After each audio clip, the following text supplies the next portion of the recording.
मैं आपका एक बार फिर से वेलकम करता हूं आपके अपने चैनल ब्रिलियंट मैथ्स क्लासेस पर। तो आज की क्लास में हम डिस्कस करेंगे अपना अगला क्वेश्चन नंबर 4। तो क्वेश्चन नंबर 4 बोल रहा है find the value of x in each of the following figure. यानी कि जो दो फिगर है, एक फिगर इसके बाद डिस्कस करेंगे जो कि उसमें हमें एक्स की वैल्यू निकालनी है, ये एक्स की वैल्यू, ठीक है। और इसमें उसने आगे कंडीशन भी दिया L पैरेलल टू M। ये किस चीज का साइन होता है बताइए दोबारा? पैरेलल का। बिल्कुल सही बोला आपने, किसका होता है साइन? पैरेलल का होता है, ठीक है। अगर आप नए हैं तो एक बार और जान लीजिए ये किस चीज का साइन होता है?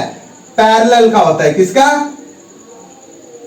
पैरेलल का साइन होता है, ठीक है। ये बात याद रखना है कि ये डबल लाइन बनी हो दो लेटर्स के बीच में, यानी कि ये क्या डिनोट करते हैं कि यानी कि वो लाइन दूसरे के पैरेलल है। पैरेलल यानी कि ये कभी मीट नहीं कर सकती, इनके कोई मीटिंग पॉइंट नहीं है, ठीक है। तो इस क्वेश्चन में हमें एक्स की वैल्यू निकालनी है। किसकी वैल्यू निकालनी है? एक्स की वैल्यू निकालनी है, ठीक है। तो एक्स की वैल्यू बहुत तरीके से निकल सकती है, लेकिन सबसे इजी तरीका मैं आपको बताऊंगा कैसे निकलेगा। तो आपको पता है गिवन एंगल हमारे पास कितना है? 110। कितना गिवन है हमारे पास? 110, ठीक है। तो हमें x की वैल्यू निकालनी है, यानी कि हमें यहां पर आना है। तो यहां पर देखिए आप किस तरीके से ये निकलेगा। तो अगर आप देखेंगे तो यहां पर z बनेगा। अगर मैं ये वाला z बनाऊं, ऐसे वाला,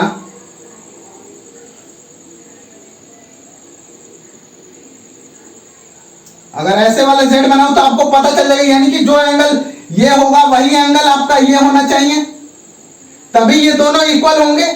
यानी कि जो एंगल ये होगा वही एंगल ये होगा। क्यों? क्योंकि ये क्या है? z बन रहा है। तो z बन रहा है यानी कि किस प्रॉपर्टी? Alternate interior angle. किसकी प्रॉपर्टी? Alternate interior angle. यानी कि ऑल्टरनेट इंटीरियर एंगल की प्रॉपर्टी से जो x होगा यानी कि वही क्या होगा? यहां पर ये होगा, यानी कि ये दोनों x होंगे।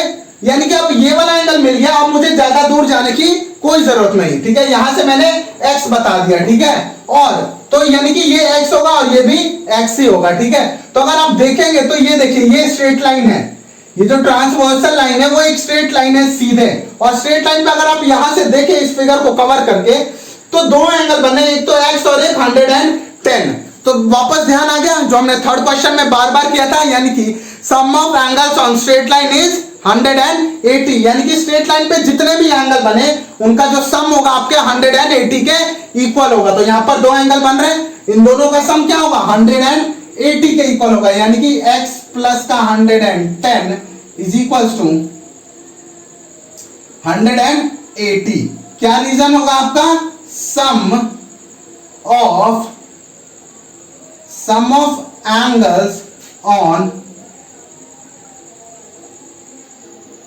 Straight line. क्या होगा? Sum of angles on straight line, ठीक है। क्या है? स्ट्रेट लाइन पे जितने भी एंगल्स बनेंगे उनका जो सम होगा 180 के इक्वल होगा, ठीक है। तो x की वैल्यू निकालने के लिए क्या करेंगे? इस वाले प्लस वाले को इस साइड भेजेंगे, क्या हो जाएगा? साइन चेंज, यानी कि एंगल x की जो वैल्यू आएगी आपकी 180 माइनस का 110, यानी x की वैल्यू आपके पास क्या आ गई? 70। किसकी वैल्यू आ गई? 70 x की। किसकी? x की वैल्यू यहां पर, या मान ले मैंने इसको y मान लिया, पहले क्या मान लिया मैंने? उसको y मान लिया, ठीक है।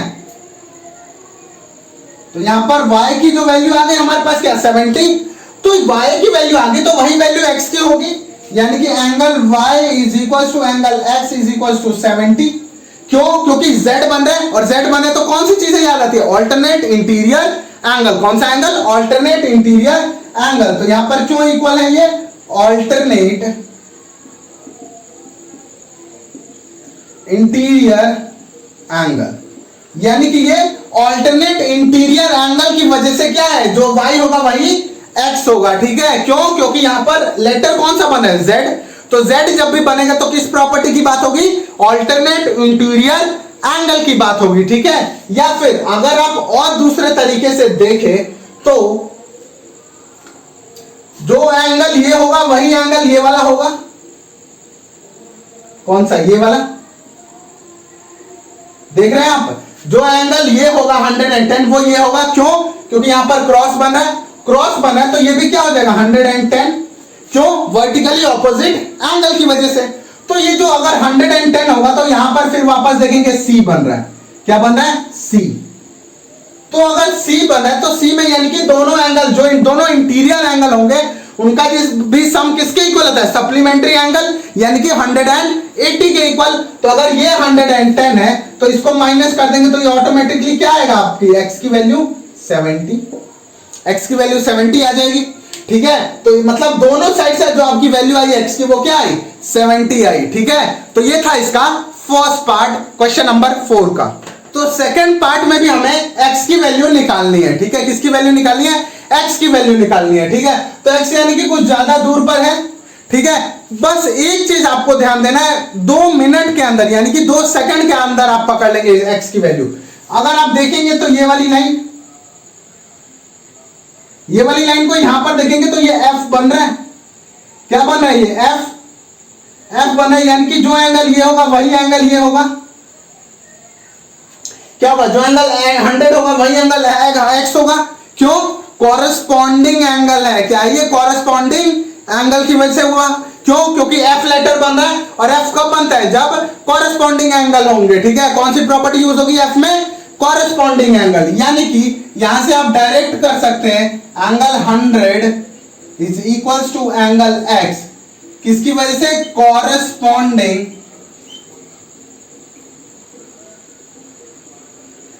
कॉरेस्पॉन्डिंग एंगल्स, क्या है ये दोनों कॉरेस्पॉन्डिंग एंगल है। ठीक है, या फिर एक और तरीका है आप इसे निकालने का, वो भी थोड़ा सा इजी है, बस ध्यान देना है। ये देखिए, अगर आप ये वाला पार्ट देखेंगे अगर आप, तो यहां पर आपको क्रॉस बन रहा है, क्या बन रहा है, क्रॉस।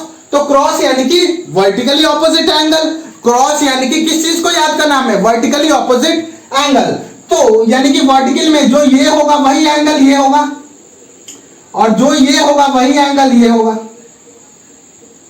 डायगोनली एंगल इक्वल्स होते हैं, तो जो ये होगा वो ये होगा, और जो ये वाला होगा वो ये वाला होगा। ठीक है, यानी कि ये दो इक्वल होंगे और ये दो इक्वल होंगे।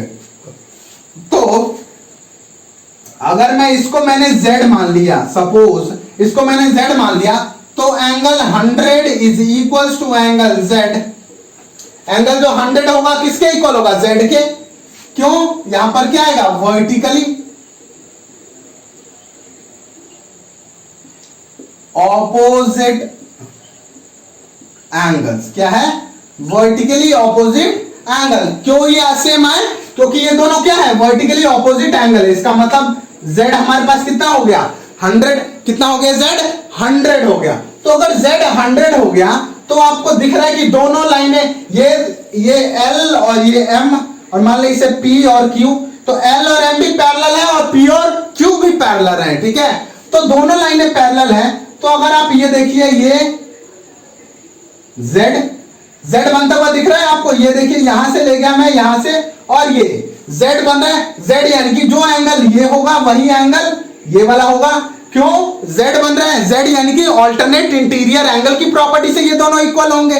क्यों इक्वल होंगे, ऑल्टरनेट इंटीरियर एंगल वाली प्रॉपर्टी से। तो यहां से भी वापस लिख सकते हैं आप, 100 is equal to angle x। क्यों, तो यहां पर एक और प्रॉपर्टी आ गया आपका, ऑल्टरनेट